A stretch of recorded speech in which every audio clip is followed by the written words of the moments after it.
Okay. Greg Pickel, we're getting ready for a Friday night game. Yes. Penn State and James Franklin are getting ready for a Friday night game in College Park. Penn State's a touchdown favorite over Maryland. At least they open that way. But one of the things I noticed during his recent press conference that wrapped up is he compared this situation they're going into to two different situations that were very, very tight and precarious for Penn State. He referenced the 2014 Penn State game at Rutgers, which Penn State had to rally late, Yes. I think, to win 13-10. They were behind a good chunk of that game. And also when they played Maryland at Raven Stadium in 2015, a 31-30 game that was, in doubt to the very end. Yeah. They are preparing, and I think this is rightly so, for a very tight game, and this one really could go either way if Penn State does not start the game on offense fast. Yeah, I 100% agree with you. And you know what? It's a good comparison point, too. I mean, I don't know if Maryland's been pumping this game up internally the way the way Rutgers pumped up that game down at whatever they call it now. It was High Point Solution Stadium a few years ago. But, yeah, I mean, it has that feel to it where there'll be as many, if not more, Penn State fans in the stands at kickoff. But that doesn't mean the Maryland folks won't be able to make some noise and cause some problems if Penn State doesn't start fast. Yeah, the key to this game to me, Bob, is can they get out in front of that Maryland crowd, hit on some big plays early, and sort of quiet things down? I mean, now this is a different team. Mike Loxley's now coaching, but that has not been a problem the last 3 years. The series has been very one-sided. Penn State has started fast in all three games.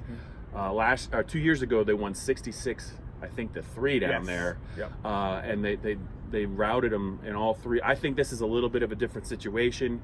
One thing I think James made it very clear that was a priority on the bye week was Penn State's playing well on defense. They're not playing great third and long defense. Right. The last couple of games, especially the Pittsburgh game, James used the phrase, let them off the hook. They're playing very well first and second down. Third down, they're giving up huge plays, and it's a concern for him. Yeah, it definitely is. They have a little bit of that Eagles tendency in them. Drop a bunch said of an guys, Eagles fan, yeah. Drop a bunch of guys back and not make a play. Penn State, I think that is a big area of concern, and rightly so. I think the areas he pointed out were third down defense, a little bit more consistency on offense. And he talked during his bye week news conference and again today about proud of the defense, wants to see more from the pass rush. So those are the three things you better hope improve. And also third down offense. He spent a lot of time talking about that today too. His first question actually was asked about run game improvement and spent most of that answer instead talking about third down offense and how that could help improve not only the run game but the offense in general. Another thing to look at in this game is I think Penn State will make a more conscientious, I think that's the right word, effort to get KJ Hamler more touches. Now, to be fair, in some of the games where it looks like he hasn't been active, they've targeted him a lot. Sean Clifford has missed him a couple of times for touchdowns. There's been some miscommunication on some routes. They are looking to get him freed up in the return game, especially in the punt return game.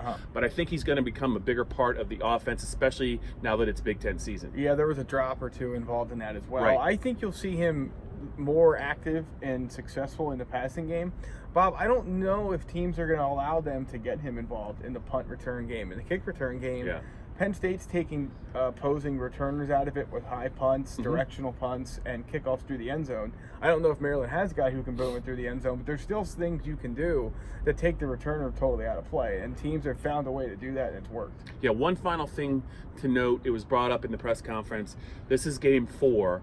The redshirt rule is that you can still redshirt a kid if he plays in 4 games or less. Penn State has played a lot of true freshmen in the first 3 games. James did say there's a couple of guys that maybe aren't ready to play in that 4th game. They're thinking about preserving their red shirts, so you probably won't see as many true freshmen play moving forward.